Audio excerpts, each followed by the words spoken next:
Good morning. So it's about 8 o'clock on Sunday morning, which is a little early for my usual live stream, but I have a lot going on today. And so I thought I would make it easy on myself. So sorry. I know some of you really like to be with me live, and I like it when you're here. But I'm a little concerned about being able to be every place I got to be when I got to be there today. For a Sunday, it's kind of a busy day, but it's good stuff.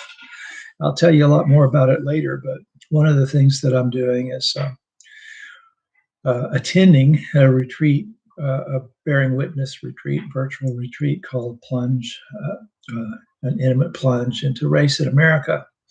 And this is the final day of that. Yesterday was a big collaboration between the Volusia Remembers Coalition and Zen Peacemakers International. So I was pretty deep into that, and I look forward to sharing more with you about that later when the retreat is all over.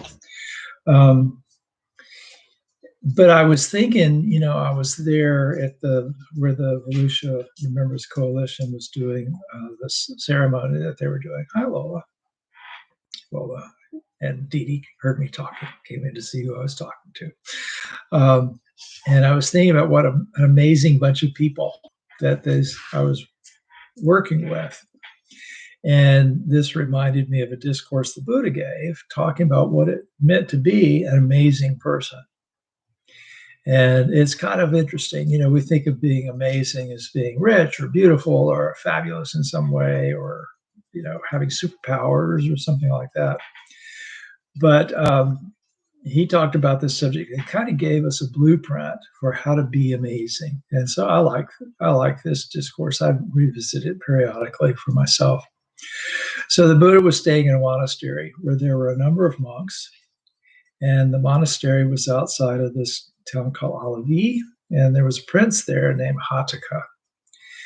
And one day, the Buddha mentioned this man Hataka to a group of assembled monks, and he told them, he said, remember Hataka as being endowed with these 7 amazing, astounding qualities. Amazing, astounding qualities. Yeah. And he said, he's endowed with conviction. He is virtuous. He has a sense of conscience. He has a sense of concern for the consequences of his actions. He's learned. He is generous, and he is discerning.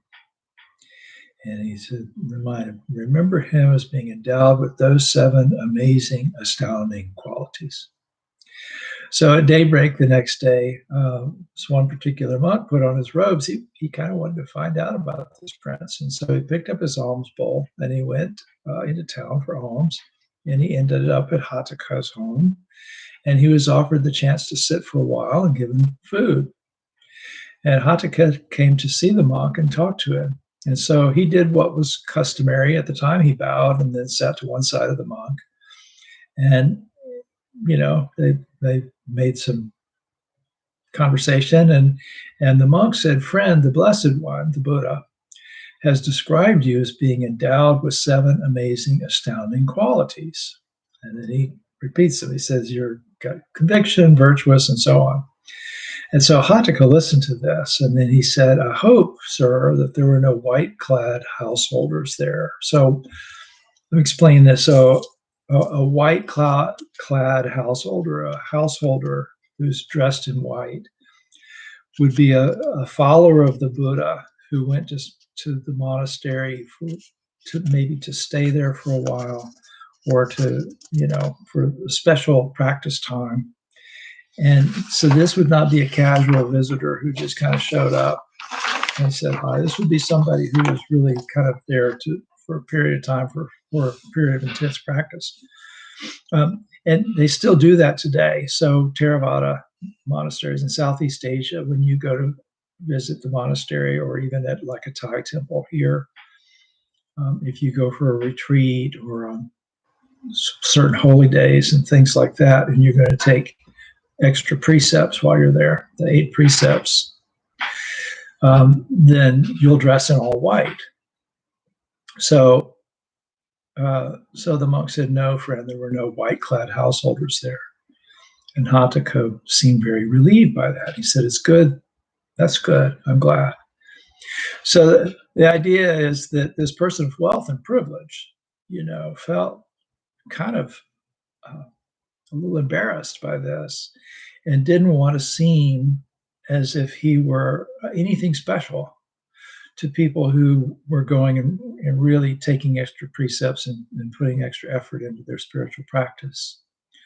So the Buddha heard, the monk went back and he told the Buddha about this conversation. And the Buddha listened to this, and then he replied, and he said, "It's good, monk, very good, that that the prince is modest and does not want others to know of his skillful qualities. In that case, remember Hataka as being endowed with an eighth amazing, astounding quality, modesty." So these seven qualities may not seem like a big deal compared to like being, more powerful than a locomotive and able to leap tall buildings in a single bound, or being wealthy or powerful or whatever. But these first seven characteristics that the Buddha attributed to him are referred to in Buddhism as seven treasures because they're so precious. And I like the way they're referred to in this discourse as skillful qualities. You don't have to be born with these things. You can learn to develop them as skills, just the way you learn to play the guitar or learn to play tennis or something like that. You can't buy them. Nobody can sell you any of these skills, and you can't have somebody do them for you either. But they're still treasures, because if you have them, it doesn't matter whether you're rich or poor, famous or obscure, beautiful, plain, mighty, feeble, whatever. You have a form of wealth that really no one can take away from you. So the first of these qualities is conviction. And when the Buddha spoke of conviction, he meant conviction specifically about religious practice, spiritual practice. So, over time, this has come to mean conviction in the Buddha, but you could be more universal with this if you wanted to. If you have conviction that a better, more authentic way of living is possible, and that there's a path to that way of life, then that's a good place to start. If that path involves recognizing the oneness of all creation and understanding that life is not all about me, and seeing that even though life can be hard, it's fundamentally good, then that's a good basis for living. So if you can really develop that conviction, that's a valuable treasure. And in developing that, we learn this basic skill that we'll need for developing the other qualities. So the second quality, virtue. I imagine the Buddha was referring to what we consider kind of the 5 precepts or the 5 guidelines for living: to refrain from killing, to refrain from stealing, from harmful sexual conduct, from harmful speech, false, idle, harsh speech, and to refrain from using intoxicants to the point that we impair our mindfulness. So, in other words, to be virtuous, to have virtue, is to live with compassion. We try to reduce the amount of harm that our own actions cause and thus spare others from suffering. And so that leads to the next thing, conscience. So that when you have forgotten your resolve to act from compassion and have engaged in harmful conduct, you're aware of it, you feel remorse for it, you apply your conviction and try not to do it again. So this is really a mindfulness practice. We talk about mindfulness. In fact, it was I do the New Yorker crosswords sometimes, and mindfulness was actually the answer to one of the clues in a crossword puzzle that I did recently. Many meditation programs teach this. Well, mindfulness is important, and it comes up in meditation, but it also comes up in how you live your life. We meditate to develop mindfulness so that we can live mindfully. That's the point of it. So you really practice being mindful of actions that you've done and desire not to harm others. And so you regret when you don't live up to that standard. Not so you can beat up on yourself, but so you can learn from what's happened. Some of you have done Nikon with me. In fact, one of the things on my list of things to do today is that I'm facilitating the group of Bright Dawn senseis to be who are studying Nikon right now. And the third question, what trouble have I caused, is a good exploration of this. And it's not so you can beat up on yourself, but so you can be realistic about the role that you play in the world. So related to that then is concern, specifically being conscientious about any suffering that might arise from the actions of body, speech, or mind. So again, this involves being aware of our actions and their potential consequences to our own karma, but also to the people around us. So to develop that quality, you can do what the Buddha advised to his son Rahula. I think I talked about this in a Dharma talk not too long ago. He said, use your mind to reflect this action of body, speech, or mind that I'm about to do. Would it cause any harm to others, cause any harm to me? And if so, don't do it. And if not, then go ahead. So you ask yourself that, before you act, before you do anything major. What's the effect it's going to have?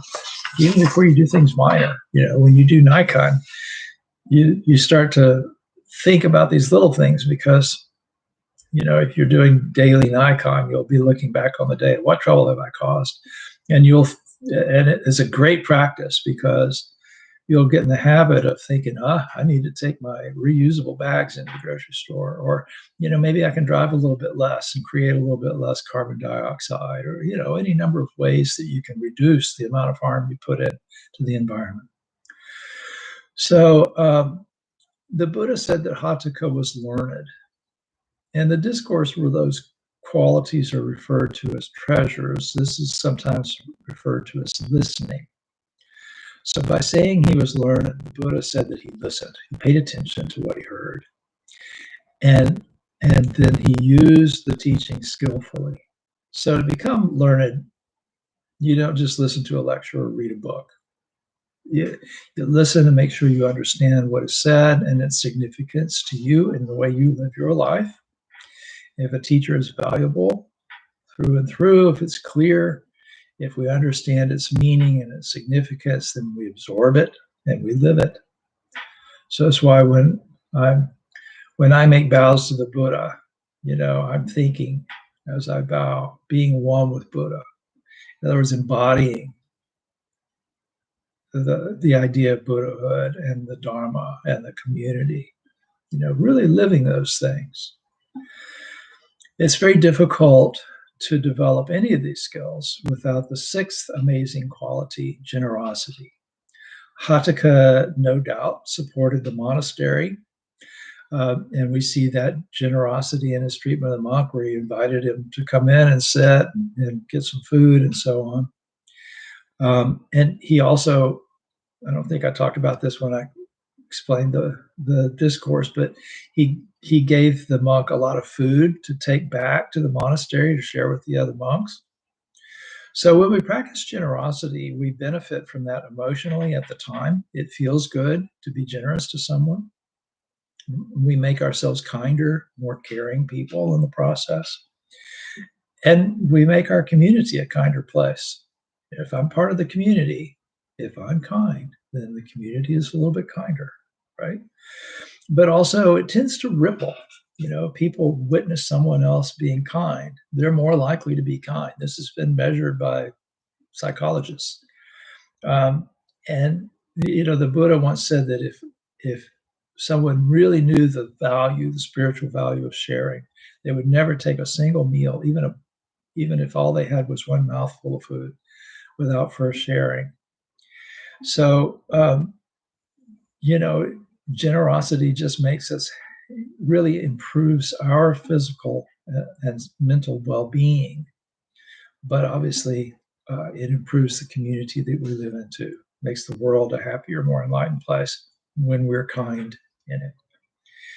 If we're stingy, we rob ourselves of those benefits. If instead of being generous, we're parsimonious, then that doesn't make us good people. So It impairs our relationships in negative ways, and so on. So discernment was the last of the seven treasures, the last of the qualities. And that really means to have the wisdom to see what truly causes stress and suffering and what truly causes it to end. And then that kind of brings us back full circle to conviction. To once we know what is suffering, then we determine that we're going to do what that takes and use our conviction then to embody what our discernment has recognized. And then the Buddha added this eighth quality, modesty. Should develop those skillful qualities without looking for recognition for them. You know, if you have that kind of wealth, you can enjoy the fruits of your amazing, astounding character by having greater happiness, by living a more fulfilling life. You don't need somebody to tell you, oh, look what an amazing person you are for being so generous and wise. Right? You get the benefit of it without that. Don't need to wear a cape. Don't need anyone to call you great or amazing. So thank you very much for being here with me. Thank you for your understanding and patience. And again, I will tell you all about what I've been up to in a future Dharma talk when this is all over. The Zen Peacemakers International and Volusia Remembers Coalition stuff is really profound and pretty amazing. So amazing. So we'll talk about that at another time. Thank you. Enjoy your Sunday.